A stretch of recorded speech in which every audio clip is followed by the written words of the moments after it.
Hello everyone. আজকে আমরা দেখবো আরেকটা জিনিস যে আমরা তো অনেকগুলো এক্সেপশন হ্যান্ডেল করলাম, তাই না? Zero division error, file not found, value, indexing এবং যদি র্যান্ডম কোনো এরর, অনামিকা এরর যদি চলে আসে সেক্ষেত্রে আমরা সেটাও হ্যান্ডেল করতে পারি আরকি। বাট যদি কোনো এররই না থাকে, আমি এখানে বললাম 10, সাপোজ কোনো এররই নাই, ওকে? তাহলে কি হবে আসলে? তাইলে হচ্ছে এই ভ্যালুগুলো প্রিন্ট হবে এবং কাজগুলো হবে আরকি, তাই না? আচ্ছা, তো সাপোজ আমি চাই যদি আমাদের কোনো এররই না থাকে, যদি আমাদের কোনো টাইপের এরর না থাকে, তাহলে আমি দেখাইতে চাই, একটা মেসেজ দিব যে আপনার কোডটা বা তোমার কোডটা সাকসেসফুলি সাবমিট হইছে অর হচ্ছে কাজ হইছে। যেমন আমি যখন কোনো একটা জায়গাতে লগইন করতে যাই বা কোনো একটা ওয়েবসাইটে গিয়ে আমি যখন অ্যাকাউন্ট খুলতে যাই, তখন কিন্তু সব আমার ইমেইল, পাসওয়ার্ড, ফোন নাম্বার সব যদি ঠিকঠাক থাকে, আমাকে বলে যে আমাকে নোটিফিকেশন দেয় যে আমার অ্যাকাউন্ট সাকসেসফুলি ক্রিয়েট হইছে। এখন আমাকে তারা অন্য একটা পেজে রিডাইরেক্ট করতেছে, অন্য পেজে পাঠায় দিচ্ছে, তাই না? তো আর যদি এরর থাকে তখন আমাকে বলে যে আমার ইমেইলটা ভুল হইছে বা ইমেইলের ফরম্যাট ভুল হইছে বা ফোন নাম্বারটা দেওয়া ভুল হইছে, তাই না? কারণ এই যে সাকসেস ম্যাচটা আমরা এতক্ষণ ধরে হ্যান্ডেল করলাম যে এরর যদি আসে সেটা হ্যান্ডেল করলাম। যদি এখন এরর না থাকে, আমি সাকসেসফুলি সবকিছু সবগুলা কোড আমার এখানে ঠিক আছে, তখন কি হবে? তখন আমি তাকে একটা মেসেজ দিতে চাই যে ভাই তুমি যা লিখছো সব ঠিকঠাক আছে। তখন আমরা ইউজ করি হচ্ছে এলস। আমরা ইফ এলস এর এলস লিখতাম না, ঠিক সেটাই। এলস প্রিন্ট করব এখানে যে কোড এক্সিকিউটেড এক্সিকিউটেড সাকসেসফুলি। আমি জাস্ট একটা মেসেজ দিচ্ছি সাকসেসফুলি, একটা মেসেজ দিচ্ছি আর কি। কোডটা যদি রান করি আমাকে বলবে কোড এক্সিকিউটেড সাকসেসফুলি। তার মানে আমরা সাকসেসফুলি আমাদের কোডগুলো প্রিন্ট করতে রান মানে এক্সিকিউট করতে পারছি কোনো টাইপের এরর ছাড়াই। ওকে? আর আরো একটা কিওয়ার্ড আছে যেটাকে আমি বলি বা আমরা বলি আর কি ফাইনালি কিওয়ার্ড। এটাকে বলা হচ্ছে ফাইনালি কিওয়ার্ড। ফাইনালি এটা যেটা করে যে কোডের মধ্যে এরর থাকুক অর না থাকুক এ প্রিন্ট হবে। এটা প্রিন্ট হবেই। আমি জাস্ট লিখলাম যে এটা প্রিন্ট হবেই। ওকে? এরর থাক বা না থাক প্রিন্ট হবে। সাপোজ এখানে কোনো এরর নাই এখন পর্যন্ত।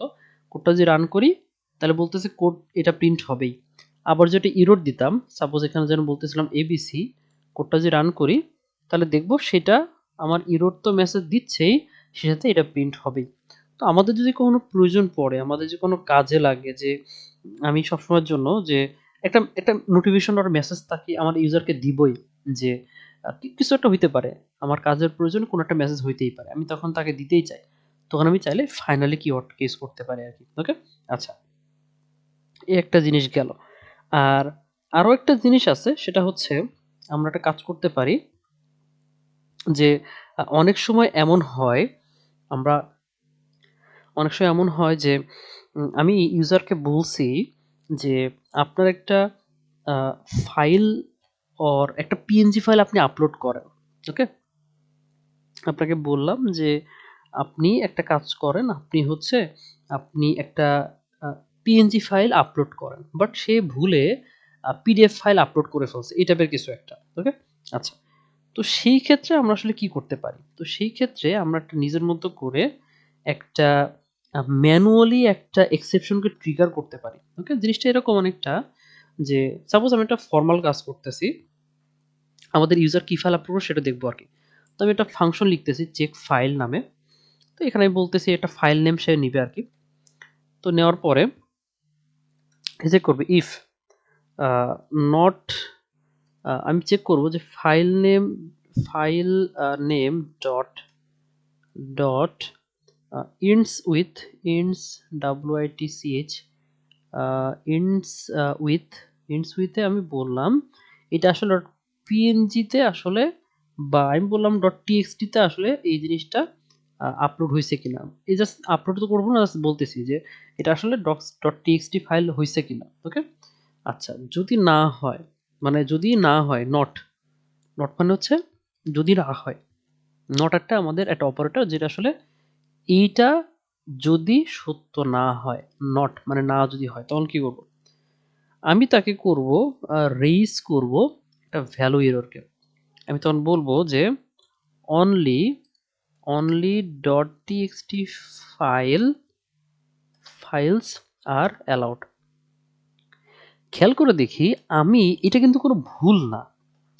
আমাদের ইউজার একটা ফাইল আপলোড করছে, এটা কিন্তু কোনো ভুল না, সে কিন্তু একটা ফাইল আপলোড করছে আসলে, বাট আমি চাচ্ছি যে সে আসলে যেন .txt এক্সটেনশনওয়ালা ফাইলকে আপলোড করে, বাট সে ভুলে হয়তো অন্য কোনো ফাইল আপলোড করে ফেলছে।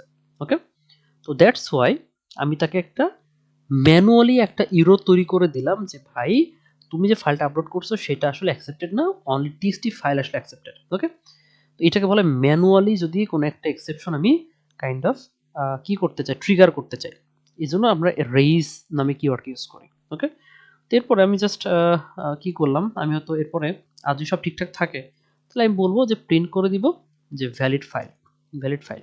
ওকে, এটা কাইন্ড অফ রেজটা কাইন্ড অফ ওই যে রিটার্নের মতো, যখন এইটার মধ্যে ঢুকে যাবে কোড এখান থেকে বের হয়ে যাবে আর কি। ওকে, আচ্ছা, এরপরে আমরা একটু দেখবো আর একটা জিনিস যে আমি এখন চেক ফাইল পাঠাই, চেক ফাইলের মধ্যে আমি যে পাঠালাম সাপোজ ডেটা ডট সিএসভি। ওকে, সিএসভি দিলাম। এখন আমি কোডটা যদি রান করি দেখি আমাদেরকে কি বলে, আমাদেরকে বলতেছে যে এখানে আমাকে বলতেছে যে raise value error only TXT file are allowed, value error বলতেছে যে only TXT files are allowed. Okay, তো এইটা আসলে কি হলো, এটা আমি আসলে ম্যানুয়ালি একটা কাইন্ড অফ একটা এক্সেপশন বানাই ফেললাম ম্যানুয়ালি, মানে এটা আসলে কি হলো, এতক্ষণ পর্যন্ত এক্সেপশন হ্যান্ডেল করছি, তাই না, এক্সেপশন হ্যান্ডেল করছি, বাট এই রেইজতে কি হয়, একটা আমি এক্সেপশন তৈরি করতেছি।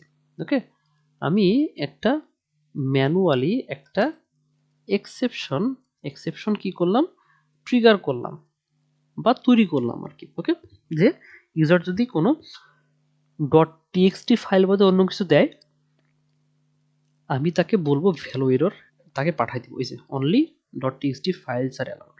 ওকে, আর যদি ঠিকঠাক থাকে আমি যেখানে নিতাম .txt, তাহলে আমি দেখব ভ্যালিড ফাইল, আমার কিন্তু কোনোটা এরর দিল না। ওকে, এটা ছিল হচ্ছে আমরা কিভাবে যে কিভাবে আমরা আমাদের এই কাজটা করব আসলে। ওকে, আচ্ছা, এখন কাস্টম ভাবে আমরা চাইলে হচ্ছে এই ইরোর নিজের মতো বানাইতে পারি, কাস্টম ভাবে আমরা চাইলে আমাদের ইরোর এই এক্সেপশন বানাইতে পারি, যেমন এখানে যেমন ছিল ভ্যালু ইরর আছে, দেন ইন্ডেক্স ইরর আছে, দেন হচ্ছে এক্সেপশন আছে, দেন আছে ফাইল ইরর আছে। আমি যে ক্লিক করি এটা পরে কন্ট্রোল দিয়ে দেখবো এখানে কিন্তু আমাদের অনেক কিছু আছে এখানে, এই যে ফাইল নট ফাউন্ড ইরর, এটা কিন্তু একটা ক্লাস, মানে এটা ওপি এর কোড আসলে, বাট এটা আসলে আমরা যেহেতু এখন ওপি শিখি নাই, তো দ্যাটস আসলে কাস্টম জিনিসটা বানানো আমাদের পক্ষে এখন সম্ভব না আলটিমেটলি। ওকে, আমরা যেটা করব, আমরা যখন ওপিটা শিখবো তখন আসলে কাস্টম কোনো জিনিস কি বানানো যেতে পারে সেটা আমরা দেখবো আর কি তখন, ঠিক আছে।